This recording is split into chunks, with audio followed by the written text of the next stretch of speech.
Hi, how you doing today? This is Keith with another fantastic Star Trek review. Today we're going to be reviewing Star Trek, the new movie as directed by J.J. Abrams.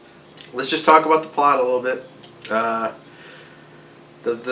very beginning of the movie starts with, spoiler warning. If you haven't seen the movie, stop watching the review. Come back later and watch it. But I'm going to spoil the hell out of it. The very beginning of the movie starts a whole new alternate timeline from the Trek universe. Basically, anything you've ever seen before, you can pretty much just throw it out the window. Because the very beginning is a Romulan ship coming from the future into the 23rd century and completely altering the timeline. And Bald Romulans. Bald Romulans. Why were they all bald? Because they were miners. I don't think I've ever seen a bald Romulan before.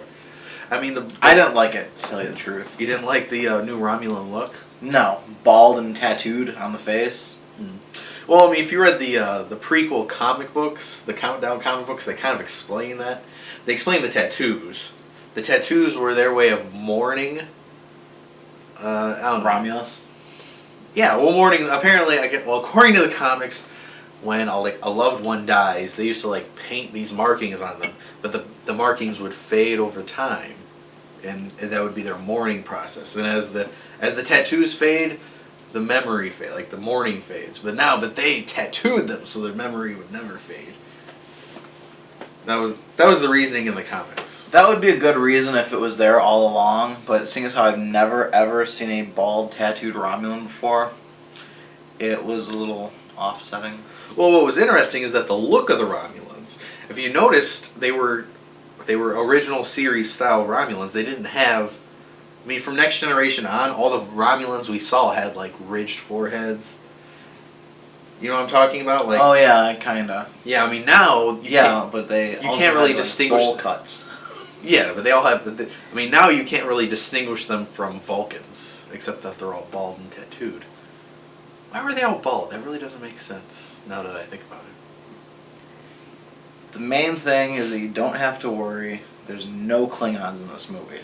They do get a mention. They do get 47 Klingons died. 47 ships. 47 Klingon warbirds, yes. Yeah. And of course, that was another great reference. 47. Are you familiar with the whole 47 reference in Star Trek? No. The number 47 comes up numerous times in the Star Trek franchise. It's a running gag.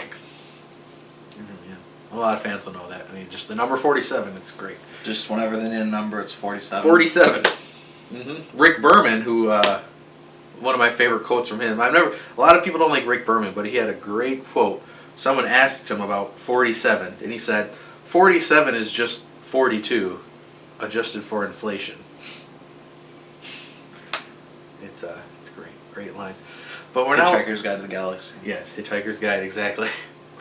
So Rick Berman can be clever in his own right. But we're getting off topic now. We're talking about Rick Berman. We should be talking about the new movie.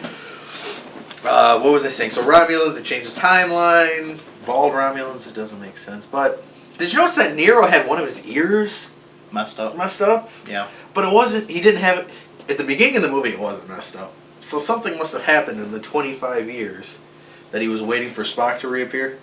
I'm glad something happened because he didn't look any older. But they age differently. Well, I'm assuming they age like Vulcans, and Vulcans age very slowly. Vulcans live to be about 200 and some years or something.